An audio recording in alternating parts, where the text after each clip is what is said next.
साथ ही साथ लॉसेस भी मैं समझता हूँ आज के इतिहास में इतनी क्षति कभी प्रदेश को नहीं हुई।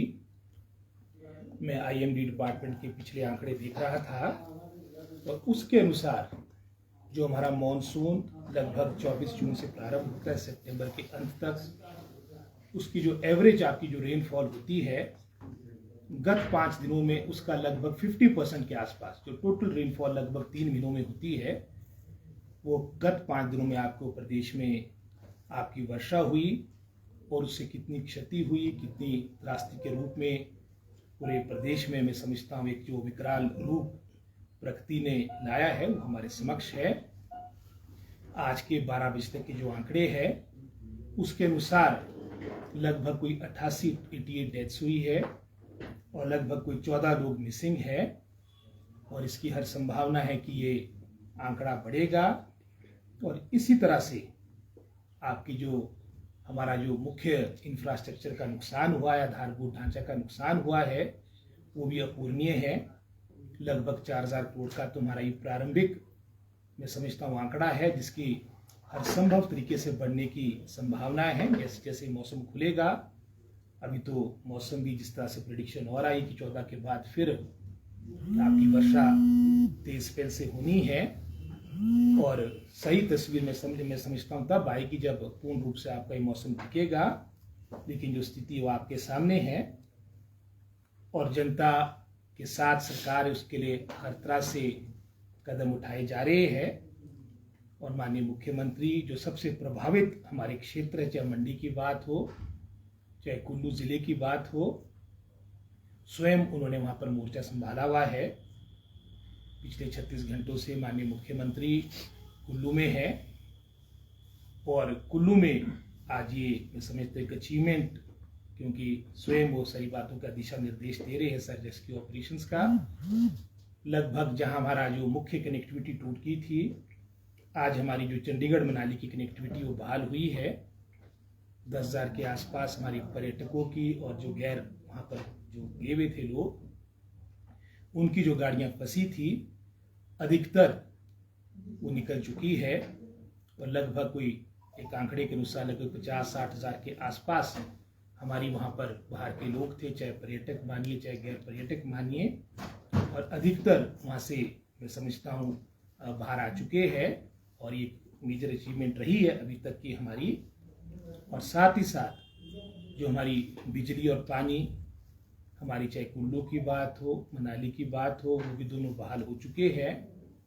और जो सर्वाधिक मैं समझता हूँ सबका चिंता का विषय बना है वो चंद्रताल में जो हमारे टूरिस्ट स्ट्रैंडेड है उनको लेकर है। लगभग उनकी संख्या भी 250 के आसपास है और सबसे बड़ी जो रेस्क्यू में प्रॉब्लम वहाँ पर आ रही है वो एरिया कटा हुआ है।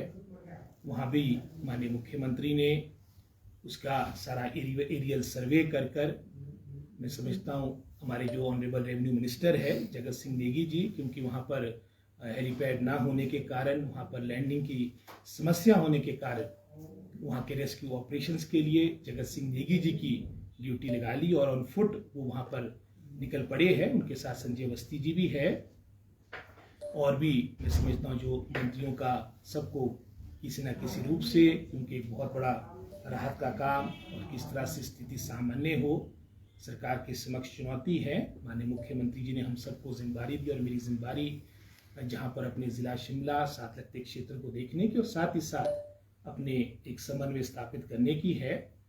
और अभी इसके उपरांत माननीय मुख्यमंत्री जहाँ कुल्लू जिले के उपरांत अभी थुनाग मंडी जाने का भी उनका कार्यक्रम है।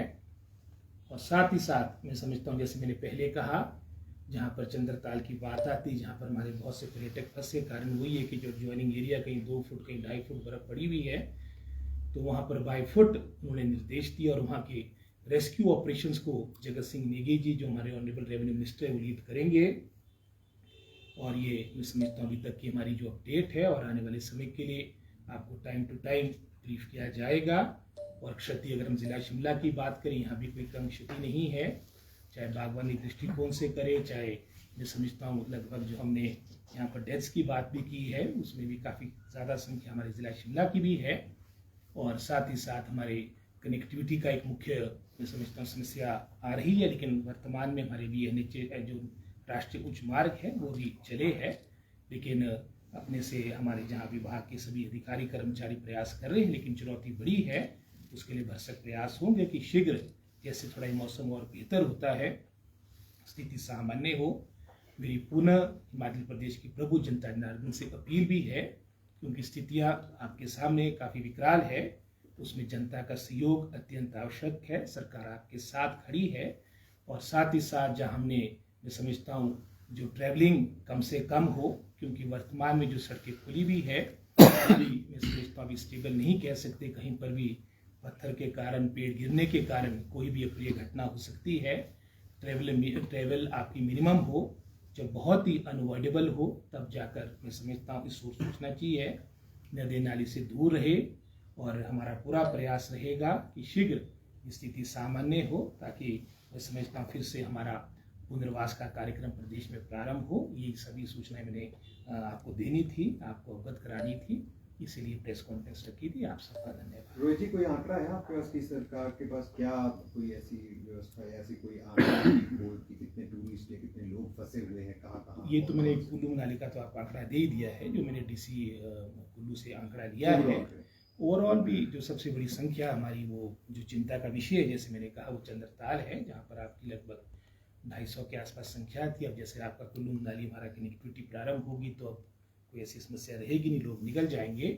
लेकिन जब तक हमारी ये चंद्रताल वाली समस्या, यहाँ से हमारे टूरिस्ट बाहर नहीं आ जाते, हालांकि कुछ लोग तो ये लिफ्ट हुए हैं 6-7 कल, मैं समझता हूँ तब तक हमारे लिए एक चुनौती रहेगी। और इसके लिए हमारा पूरी प्राथमिकता पहले की चंद्रताल किस तरह से जो हमारे टूरिस्ट फंसे हैं उनको बाहर निकाला जा सकता। सेब सीजन कितना प्रभावित हुआ है इससे? पूर्ण रूप से प्रभावित हुआ है। हालांकि इस दफ़ा आपका सेब सीजन में विलम्ब है, क्योंकि फ्लावरिंग लेट हुई, लेकिन वर्तमान में शायद ही कोई बगीचा होगा, क्योंकि कल मैं अपने क्षेत्र ठियोग अपने साथ लगते क्षेत्रों में गया था, शायद ही कोई ऐसा बगीचा होगा जिसमें नुकसान ना हुआ हो भूस्खलन से, आपके पेड़ों के गिरने से, सेबों के पेड़ों के गिरने से। और साथ ही साथ कनेक्टिविटी जो बहुत ही महत्वपूर्ण है, क्योंकि सड़कों के बिना आप बागवानी की कल्पना नहीं कर सकते हैं। काफ़ी हमारा मुख्य जो 705 NH है वो क्षतिग्रस्त है, और अभी जो कई जगह डबल लेन की जगह सिंगल लेन है, आपके पुलों को भी क्षति पहुंची है। लेकिन हमारा पूरा प्रयास रहेगा, जैसे ही हमारे को थोड़ा मौसम बेहतर मिलता है हम इसको सामान्य करेंगे, और पूरा प्रयास रहेगा। जो माननीय मुख्यमंत्री की हमारी मीटिंग भी जूम मीटिंग हुई थी, जिसमें हमारा सारा मैं समझता रोड मैप तैयार किया गया था, उसमें उन्होंने अपनी प्राथमिकता दर्शाई थी कि हमारी बागवानी भी एक महत्वपूर्ण प्राथमिकता है, और हमारा पूरा प्रयास रहेगा कि जैसे ही आपका सीजन प्रारंभ होगा आपकी अधिकतर सड़कें खोली जाए। सर, केंद्र सरकार ने आज SDRF के तहत 180 करोड़ रिलीज किए हैं, क्या आपको लगता है काफ़ी है ये, या अभी? बहुत ही मैं समझता हूँ नाकाफ़ी है। वैसे हमारी पहली इंस्टॉलमेंट थी, हमारे को मिलनी ही थी, लेकिन ये जो इंटेंसिटी को देखते हुए जो लॉसेस का मैग्नीट्यूड है वो आपके समक्ष है। और ये अभी तो चलो मिला है वो तो अलग बात है, लेकिन ये ऊँट के मुँह में जीरा है। और मेरा पुनः केंद्र सरकार से अपील रहेगी कि ऐसे समय में, और विशेषकर मोदी जी भी अपने आप को हिमाचल से जोड़ते हैं, हमारे प्रभारी रहे, और हमारे जगत प्रकाश नड्डा जी तो हमारे जो राष्ट्रीय अध्यक्ष है, और उनका संबंध भी हमारे प्रदेश में एक बहुत बड़ा राष्ट्रीय, एक बहुत बड़ा क्षति हिमाचल प्रदेश की, जिसका कोई भी विवरण इतिहास में नहीं रहा है। आज मदद का समय है, मुझे पूर्ण आशा है कि ये बढ़ेगी। और जो तो हमारे को अमाउंट मिला तो मिलना ही था, तो हमारी फर्स्ट इंस्टॉलमेंट थी जो प्रदेश सरकार को मिलती है, लेकिन यहाँ की परिस्थितियों को देखते हमारे को उचित मुआवजा मिले, हमारे को उचित पैकेज मिले, और साथ ही साथ इसको राष्ट्रीय आपदा घोषित करें, ये माननीय मुख्यमंत्री ने भी मांग की है।